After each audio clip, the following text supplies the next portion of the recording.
Hello friends, मैं सुनील शर्मा और आप सभी का MBBS बायोलॉजी क्लासेस में स्वागत है। तो चलिए आज हम लोग बात करेंगे मॉडल सेट 2 पर, क्योंकि आप सभी का मॉडल सेट 1 को कंप्लीट कर चुके थे और आज हम लोग बात करेंगे मॉडल सेट 2 पर, ठीक है। और आपको बता दें, जो भी नए बच्चे हमारे चैनल से जुड़े हुए हैं वो चैनल को अगर सब्सक्राइब नहीं किया, चैनल को सब्सक्राइब कर लीजिए, लाइक कीजिए और अगर पसंद आए तो अपने दोस्तों में शेयर कीजिए, ठीक है। चलिए शुरू कर रहे हैं। तो आपका जैसा कि पहले ही बता दिए थे कि आपने जो है बॉटनी और जूलॉजी दोनों अलग अलग करके है ना, तो हम लोग अभी जो अध्ययन करेंगे वो अध्ययन करेंगे बॉटनी, ठीक है, जिसे वनस्पति विज्ञान कहते हैं। चलिए तो क्वेश्चन नंबर 1, सबसे पहला क्वेश्चन है कि क्लोरोफाइसी। देखिए, अगर जो भी बच्चे अगर मॉडल सेट नहीं लिए हैं 11 का, तो आप सभी हमारे व्हाट्सएप नंबर 9631910123 पर संपर्क कीजिए, ठीक है। आपको सॉफ्ट कॉपी में, हार्ड कॉपी में आपको ये मिल जाएगा। अगर हार्ड कॉपी में लेना चाहते हैं तो आप हमारे कोचिंग संस्थान से संपर्क कीजिए, और यदि आप सॉफ्ट कॉपी में लेना चाहते हैं तो ये हमारा व्हाट्सएप नंबर है, इस पर आप संपर्क कीजिए, आपको वहां से मिल जाएगा, ठीक है। आप जो भी बच्चे अगर हमारे सुने तो हम अपने बच्चों को दे चुके हैं। अगर कोई नए बच्चे हैं दूसरे जगह से आप कॉन्टैक्ट, नए बच्चे जो कॉन्टैक्ट कर रहे हैं तो आप ले सकते हैं, इसको उस पर तैयारी कर सकते हैं, क्योंकि आपका एग्जाम जो है वो दिसंबर में होना तय हो चुका है। क्योंकि आपका फॉर्म जो है लास्ट अक्टूबर के टाइम में या तो मतलब नवंबर के फर्स्ट वीक में वो फॉर्म फिलअप होने लगेगा, ठीक है। इसलिए कोशिश रहे आप तैयारी जितना जल्दी कर लेंगे उतना बेहतर रहेगा, ठीक है। चलिए तो हम बात करेंगे क्वेश्चन नंबर 1। क्या कहते हैं क्वेश्चन नंबर 1 में? ध्यान दीजिएगा। कहते हैं कि क्लोरोफाइसी में, सवाल है क्लोरोफाइसी में लैंगिक जनन की विधि है। क्लोरोफाइसी में लैंगिक जनन की विधि है। ऑप्शन ए समयुग्मकी, ऑप्शन बी असमयुग्मकी, option C oogamous, option D इनमें सभी। बिल्कुल इनमें से सभी होगा। मतलब 1 नंबर का ऑप्शन हो जाएगा, 3 नंबर 1 का डी हो जाएगा इनमें से सभी, 1 का डी होगा इनमें से सभी। क्वेश्चन नंबर 2 कहता है इनमें से किस शैवाल की स्पीशीज बर्फ पर उगते हैं? बर्फ पर। कहता है कि कौन सा ऐसा शैवाल की प्रजाति है जो कहां पर उगते हैं? तो बर्फ पर। तो बर्फ पर उगने वाला जो शैवाल है वो है उसी कहता है क्लेमाइडोमोनास। उसका नाम क्या है? क्लेमाइडोमोनास। ये बर्फ पर पाए जाने वाले शैवाल है। ये बहुत ज्यादा इंपॉर्टेंट पूछा गया था। क्या नाम है इसका? क्लेमाइडोमोनास। तो 2 नंबर का बी नंबर हो जाएगा। 2 का आंसर जो हो जाएगा वो क्या होगा? बी, ठीक है। क्वेश्चन नंबर 3 का बात करें आप। क्वेश्चन नंबर 3 में क्या कहते हैं कि मूलांकुर के अतिरिक्त पौधे के किस अन्य भाग से जो जड़ें निकलती हैं उन्हें क्या कहते हैं? मूलांकुर के अतिरिक्त जिसे जड़ बनती है, मूलांकुर के अतिरिक्त पौधे के ऐसा कौन सा ऐसा पौधे के मूलांकुर के पौधे के अलावे जो जड़ निकलते हैं उस जड़ को क्या कहते हैं? तो ऐसे जड़ को अपस्थानिक जड़ कहते हैं। क्या कहते हैं? उसी को क्या कहते हैं? अपस्थानिक, एडवेंटियस रूट, है ना। तो इसी का हो जाएगा 3 का डी नंबर। 3 का डी आंसर, 3 का डी हो जाएगा डी, अपस्थानिक जड़ हो जाएगा। क्या हो जाएगा? 3 का डी, उसी का नाम क्या है? अपस्थानिक जड़। चलिए क्वेश्चन नंबर 4। क्वेश्चन नंबर 4 में क्या कहते हैं, जरा ध्यान दीजिएगा। क्वेश्चन नंबर 4 कहते हैं बरगद के पेड़ से लटकी मोटी जड़ों को क्या कहते हैं? बरगद के पेड़ में, बरगद के जो पेड़ था उनसे जो जड़ लटका होता है उसे क्या कहते हैं? उसी को कहते हैं स्तंभ जड़। क्या कहते हैं? अंग्रेजी में प्रोप रूट, हिंदी में स्तंभ जड़ कहते हैं। कौन सा जड़ कहते हैं? स्तंभ। तो आपका ऑप्शन है 4 का बी नंबर। 4 का आंसर हो जाएगा बी नंबर, ठीक है। चलिए क्वेश्चन नंबर 5 का बात करें। क्वेश्चन नंबर 5 का बात करें तो कहते हैं क्या, सवाल दे रहे हैं त्वचा जन उत्तक। कहते हैं त्वचा जन उत्तक शीर्ष अस्त विभेद्योतक से बनता है, यह निम्नलिखित में किसमें विकसित होता है? एक बार फिर से कहता है आपको कि त्वचा जन उत्तक शीर्ष अस्त विभेद्योतक से बनता है, यह निम्नलिखित में किसमें विकसित होता है? तो यह बाह्य त्वचा में। कहां पर विकसित है? बोले बाह्य त्वचा। तो 5 का ए नंबर हो जाएगा। 5 का ए नंबर, 5 का ए नंबर आंसर हो जाएगा, ठीक है। अब क्वेश्चन नंबर 6 का बात करें। क्वेश्चन नंबर 6 में क्या कहता है? संवहन cambium, vascular tissue, vascular cambium का बात कर रहे हैं। तो संवहन कैम्बियम और कोर कैम्बियम किसके उदाहरण है? पता कि संवहन कैम्बियम और कोर कैम्बियम किसका उदाहरण है? तो याद रखिएगा ये पार्श्व विभेद्योतक का है। किसका है? पार्श्व विभेद्योतक उत्तक का है। तो 6 का हो जाएगा डी नंबर। 6 का आंसर हो जाएगा डी नंबर। अब क्वेश्चन नंबर 7 का बात करें। क्वेश्चन नंबर 7 कहता है मनुष्य के शरीर में तंत्रिका तंत्र कोशिका होता है। मनुष्य के शरीर में तंत्रिका कोशिका होता है। तंत्रिका कोशिका मानव शरीर का सबसे बड़ी कोशिका है। सबसे बड़ी कोशिका है तंत्रिका कोशिका। वही कहता है कि मानव के शरीर में तंत्रिका कोशिका है तो सबसे बड़ी कोशिका है। तो 7 का सी नंबर हो जाएगा। 7 का आंसर हो जाएगा सी नंबर। ठीक है। क्वेश्चन नंबर 8 क्या कहते हैं? केशरुकों के वृषण में शुक्राणुओं का निर्माण होता है। कहते हैं केशरुकों के, जैसे कि हम लोग हैं जिसके रीढ़ की हड्डियां होती है, केशरुकों के वृषण में शुक्राणुओं का निर्माण होता है। किसके द्वारा? तो याद रखिएगा अर्धसूत्रण विभाजन के द्वारा। किसके द्वारा? मियोसिस। उसी को क्या कहते हैं? मियोसिस के द्वारा है। मियोसिस बोलिए या उसी को अर्धसूत्रण विभाजन बोलिए। हाँ, तो 8 का हो जाएगा बी नंबर। 8 का आंसर हो जाएगा बी नंबर। ठीक है। अब क्वेश्चन नंबर 9 में क्या कहते हैं कि पौधों में पानी की आपूर्ति किस क्रिया द्वारा होती है? कहता है कि पौधों में पानी की जो आपूर्ति होता है वो किसके द्वारा? तो याद रखिएगा एक होता है जाइलम और एक होता है फ्लोएम। जाइलम मिट्टी से जड़ से जल लेकर पत्ती तक पहुंचाता है जाइलम, और फ्लोएम क्या करता है? पत्ती में अपने भोजन को पौधे विभिन्न भागों तक पहुंचाता है। तो ऑप्शन दिया है पौधों में पानी की आपूर्ति किस क्रिया, पौधों में पानी की आपूर्ति किस क्रिया के द्वारा? क्रिया बोल रहे हैं यहाँ पर। तो याद रखें पौधों में पानी जो नीचे से ऊपर जाता है वो परासरण के द्वारा। किसके द्वारा होता है वो? परासरण। तो 9 का हो जाएगा बी नंबर। 9 का आंसर हो जाएगा बी नंबर।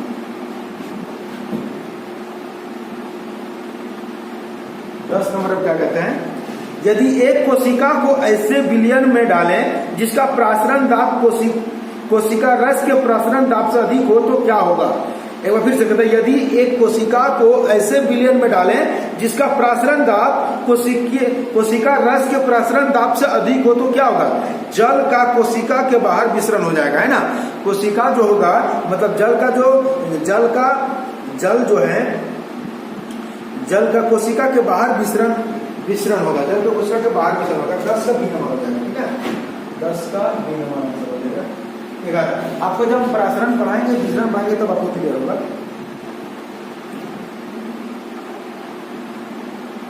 जल कोशिका के बाहर। चलिए क्वेश्चन नंबर 11 कहता है क्या? कोशिका को डाइस घोल में रखने पर जीवधर भी संकुचन हो जाता है तो बहुपरासरणीय है। उसे बोलते हैं बहुपरासरी में डालने पर। तो 11 का हो जाएगा बी नंबर। 11 का बी। क्वेश्चन नंबर 12 में क्या कहते हैं कि पौधों को खनिज विलयनों में पैदा करने की विधि को क्या कहते हैं? कहते हैं पौधों को खनिज विलयनों में पैदा करने की विधि क्या कहते हैं? तो उसी को कहते हैं संवर्धन, है ना। उसी को जल संवर्धन कहते हैं। तो 12 का बी नंबर। 12 का आंसर क्या हो जाएगा? B number. क्वेश्चन नंबर 13 में क्या कहते हैं? कहते हैं कि कोशिकीय शोषण बनता है। तो कोशिकीय शोषण में जो बनता है क्या बनता है? तो कोशिकीय शोषण में ऊर्जा का निर्माण होता है। किसके रूप में? एटीपी के रूप में। एटीपी मतलब एडिनोसिन ट्राइफॉस्फेट, एटीपी के रूप में। तो 13 का सी हो जाएगा। 13 का आंसर क्या होगा? सी एटीपी। क्वेश्चन नंबर 14 में क्या कहते हैं? कोशिकीय शोषण के प्रत्येक कदम में प्रयोजन है विशेष प्रकार का एंजाइम का जरूरत। 14 का डी। 14 का आंसर क्या हो जाएगा? डी। क्वेश्चन नंबर 15 में क्या कहते हैं कि प्रकाश संश्लेषण में अत्यधिक प्रभावशाली तरंगदैर्घ्य दृश्य प्रकाश के किस क्षेत्र में पाया जाता है? वह फिर से कहते प्रकाश संश्लेषण में अत्यधिक प्रभावशाली तरंगदैर्घ्य दृश्य प्रकाश के किस क्षेत्र में पाई जाती है? ऑप्शन ए हरी, ऑप्शन बी लाल, ऑप्शन सी बैंगनी, ऑप्शन डी पीली। लाल होगा, है ना। तो 15 का हो जाएगा बी लाल। सबसे तरंगदैर्घ्य इसका अधिक होता है, बी नंबर लाल। क्वेश्चन नंबर 16 में क्या कहते हैं? प्रकाश ऊर्जा का कितना प्रतिशत उच्चतर पौधों द्वारा प्रकाश संश्लेषण में उपयोग किया था? कहता है कि प्रकाश संश्लेषण में जो ऊर्जा आता है उनका पौधा कितना प्रतिशत उपयोग करता है? तो बहुत कम, 1.2%। 16 नंबर का आंसर हो जाएगा डी नंबर, है ना। 1.2% पूछ सकता है। चलिए क्वेश्चन नंबर 17 का बात करें। 17 नंबर में क्या कहते हैं? निम्नलिखित में किस वैज्ञानिक ने पौधा में वृद्धि हार्मोन का पता लगाया था? पौधा में जो जिबेरेलिन हार्मोन जो वृद्धि हार्मोन का काम करता है उसका खोज F.W. वेंड ने क्या था? F.W. वेंड ने, उसको वेंड बोलते हैं, वेंटा। इसका आंसर डी हो जाएगा, वेंड।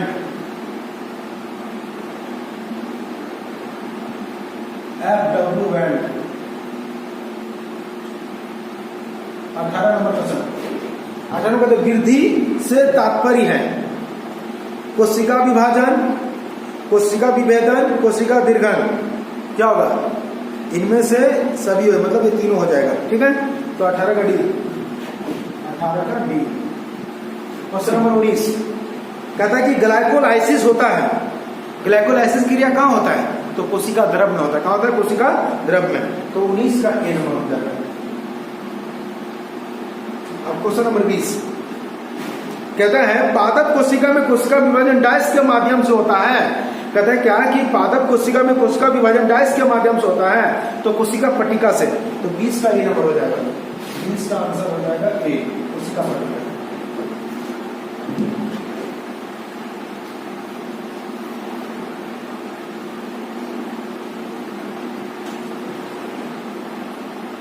चलिए 21 नंबर कहते हैं कि प्रकाश संश्लेषण में प्रकाश अभिक्रिया डायस में होता है। एक बार फिर से कहते हैं प्रकाश संश्लेषण में प्रकाश अभिक्रिया किसमें होता था? आपको पढ़ाए थे जब क्लोरोप्लास्ट हो, तो आपको बताए थे क्लोरोप्लास्ट दो भाग में बटा हुआ रहता है, एक ठोस एक द्रव।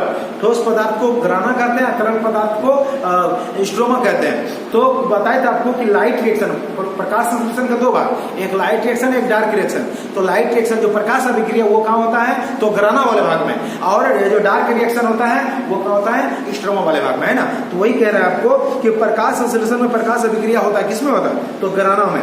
21 का बी नंबर, 21 का बी नंबर आंसर हो जाएगा ग्राना। ठीक है, चलिए अब क्वेश्चन नंबर जो 22 बात करें, जरा उनको ध्यान दीजिएगा। कहते हैं कि वायवीय शोषण में एक ग्लूकोज अणु से उत्पन्न एटीपी का कुल संख्या क्या होता है? ग्लूकोज का एक अणु टूटेगा तो कितना एटीपी का निर्माण होता है? तो 38 एटीपी, जो 686 686 किलो कैलोरी एनर्जी के बराबर होता है ना। एक ग्लूकोज के एक अणु के टूटने से कितना एटीपी बना? 38 एटीपी। तो 22 का हो जाएगा सी नंबर। 22 का आंसर क्या हो जाएगा? C number. अब क्वेश्चन नंबर 23 का बात करें। 23 में क्या कहते हैं? कौन सी पादप कोशिका जीवन पर्यंत अपनी विभाजन क्षमता को बनाए रखती है? अतः कौन सा पादप कोशिका जो जीवन भर वृद्धि करते रहता है, उसी का नाम मेरिस्टेमेटिक टिश्यू है, उसी का नाम मेरिस्टेमेटिक। तो 23 का डी नंबर हो जाएगा। 23 का आंसर क्या हो जाएगा? D number. चलिए आपका ये मॉडल सेट कंप्लीट हो गया, बॉटनी कंप्लीट हो गया। अब हम लोग बात करेंगे जियोलॉजी का। ठीक है, चलिए बॉटनी कंप्लीट हो गया, अब मॉडल सेट का जियोलॉजी पर बात करेंगे।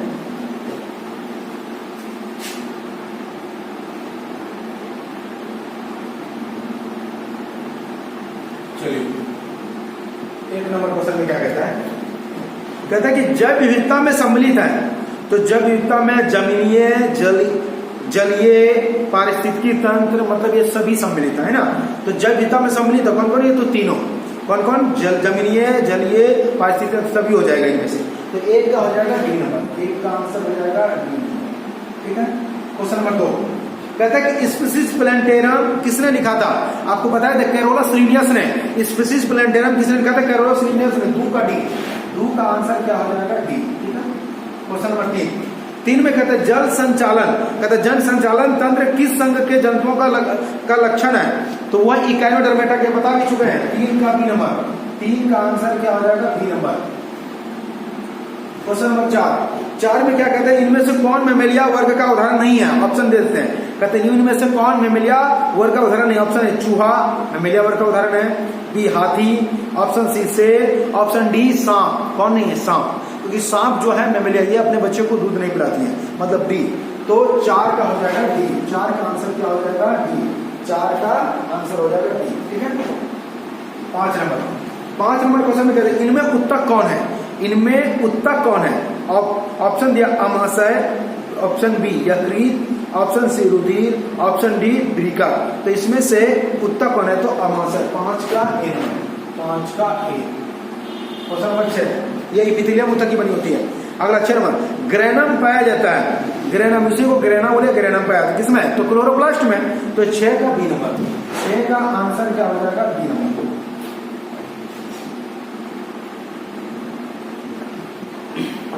जबकि बॉटनी का क्वेश्चन होना चाहिए। अगला क्वेश्चन कहता है क्या एक कोशिका के माइटोसिस द्वारा कितने बार विभाजन में 256 कोशिका बनेगी? कहते हैं एक कोशिका में संसूत्रण विभाजन कितने बार होगा जिससे 256 कोशिका बनेगा। ठीक है, ऑप्शन दिया 8, 32, 64, 225। तो देखिए कितना बोला कि 256 कोशिका बनना चाहिए। कितना बार माइटोसिस होगा? तो माइटोसिस में क्या होता है, एक कोशिका से 2 कोशिका बनता है, एक कोशिका से 2, तो 1 से बनेगा 2, 2 से 4, 4 से 8, 8 से 16, 16 से 32, 32 से 64, और 64 से 4, 8 और 14, 12, 128, 128 से फिर इस तरह आगे बढ़ेंगे, है ना। 8, 9, 6, 1 हो गया, 2, 4, 5, 2, 2, कितना हुआ? 1, 2, 3, 4, 5, 6, 7 और ये 8। मतलब ये हुआ कि 8 बार माइटोसिस डिवीजन होगा तब 256 बनेगा, है ना। कितना बार? 8 बार। तो क्वेश्चन नंबर 7 का जो ऑप्शन हो जाएगा, क्वेश्चन नंबर 7 का ऑप्शन हो जाएगा ए नंबर 8, हो जाएगा ए नंबर हो जाएगा 8 बार माइटोसिस डिवीजन होगा तब 256 बनेगा, 8 बार। ठीक है, चलिए अब क्वेश्चन नंबर 9 का बात करें। 9 नंबर में क्या कहते हैं, कोशिका में अधिक रहता है, सॉरी क्वेश्चन नंबर में नाइट्रोजन आवश्यक घटक है। नाइट्रोजन आवश्यक घटक है किसका? कार्बोहाइड्रेट का, प्रोटीन का, लिपिड का, पॉलीसेकेराइड का। तो ये प्रोटीन का है, किसका है? प्रोटीन का। तो 8 का बी नंबर हो जाएगा, 8 बोलते 7 होगा, है ना। तो 8 नंबर 8 का आंसर हो जाएगा बी नंबर, 8 का हो जाएगा बी, प्रोटीन। अब क्वेश्चन नंबर 9 में कहते हैं कोशिका में अधिक रहता है। कोशिका में सबसे ज्यादा मात्रा में क्या रहता है? कोशिका में सबसे ज्यादा मात्रा में रहता है जल। सबसे ज्यादा मात्रा में क्या रहता है? जल। तो 9 का बी, 9 का आंसर क्या हो जाएगा? B number. ठीक है, 9 का बी। अब क्वेश्चन नंबर 10 का बात कर रहे हैं। क्वेश्चन नंबर 10 में क्या कहते हैं, निम्नलिखित में कौन परजीवी है? Option A amoeba, option B जौक, ऑप्शन सी मधुमक्खी, ऑप्शन डी मनुष्य। आपको बता दें इसमें परजीवी अमीबा भी होगा। जौक दिया है, जौक भी हो जाएगा, अमीबा भी एक पैरासाइट है, क्योंकि ये भी हमारे शरीर में बीमारी उत्पन्न करता है, हमारे भोजन को लेता है। लेकिन ये माना जाएगा कि अमीबा पूरी तरह से हम लोगों पर यानी परजीवी के रूप में डिपेंड नहीं होते हैं, है ना। पूरी तरह से ये परजीवी पर डिपेंड नहीं हो, परजीवी पूरी तरह से नहीं कर सकते, इसलिए इसका आंसर हो जाएगा बी नंबर जौक, डी का बी, सॉरी 10 का बी, 10 का क्या हो जाएगा? बी नंबर जौक।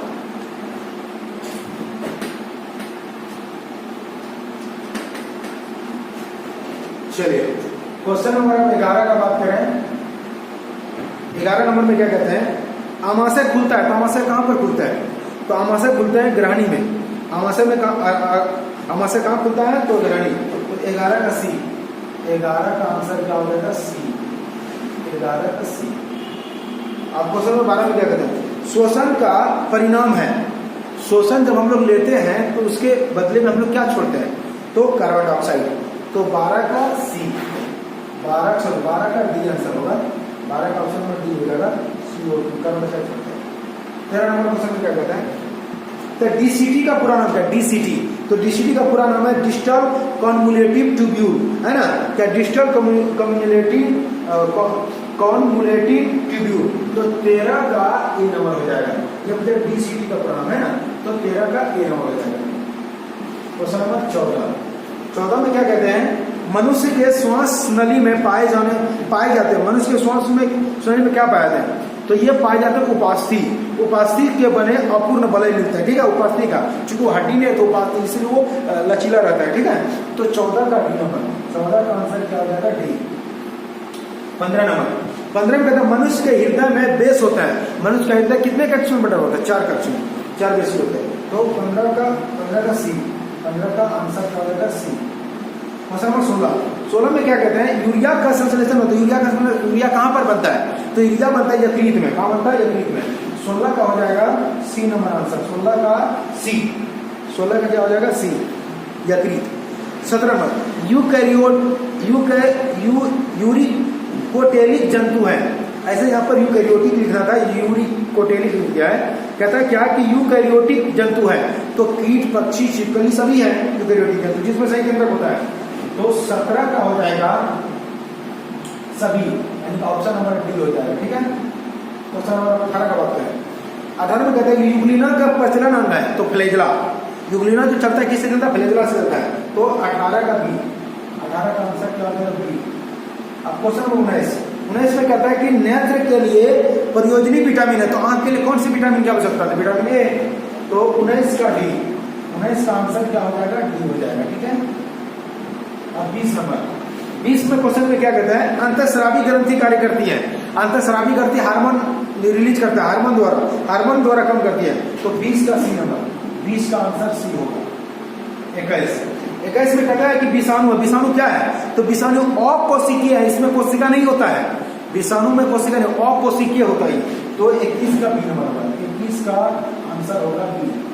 अब क्वेश्चन नंबर 22 में क्या कहते हैं कि इनमें कौन बहुकेंद्रिकीय है? अरेखीय पेशी, रेखीय पेशी, तंत्रिका, वृक्क कोशिका। तो इनमें बहुकेंद्रिकीय होता है अरेखीय। 22 का ए, सॉरी 22 का ए, 22 का आंसर क्या हो जाएगा? ए। क्वेश्चन नंबर 23 में कहते हैं इनमें कौन कोशिका का शक्ति गृह कहलाता है? कोशिका का पावर हाउस किसे कहते हैं? माइटोकॉन्ड्रिया का, माइटोकॉन्ड्रिया को कहा जाता है। तो 23 का ए नंबर, 23 का आंसर क्या हो जाएगा? ए। ठीक है, चलिए 23 का ए। अब 24 नंबर क्वेश्चन आप करें। 24 में कहते हैं रेड डाटा बुक में रखी जाता है, किसको? लुप्त प्राय प्रजाति जो कि संकट ग्रस्त पर है ना, उसी की जानकारी रखा जाता है। 24 का हो जाएगा आंसर सी। आखिर 25 थायरॉक्सिन स्रावित होते हैं, कहां से? थायराइड से। थायरॉक्सिन हार्मोन कहां से स्रावित होता है? थायराइड ग्रंथि स्रावित होती है। तो 25 का बी नंबर, 25 का आंसर क्या हो जाएगा? बी। अब क्वेश्चन नंबर 26 लास्ट है, कहता है खुला संचरण तंत्र पाया था, किसमें? खुला संचरण तंत्र किसमें मिलता है? तो खुला संचरण तंत्र मिलता है तेलचट्टा में। किसमें मिलता है? तेलचट्टा। तो 26 का बी हो जाएगा, 26 का आंसर हो जाएगा बी। चलिए मेरे दोस्तों, आपका मॉडल सेट 2 कंप्लीट हो गया है। अब आप लोगों से मिलेंगे अगले वीडियो में मॉडल सेट 3 से। तब तक के लिए नमस्कार।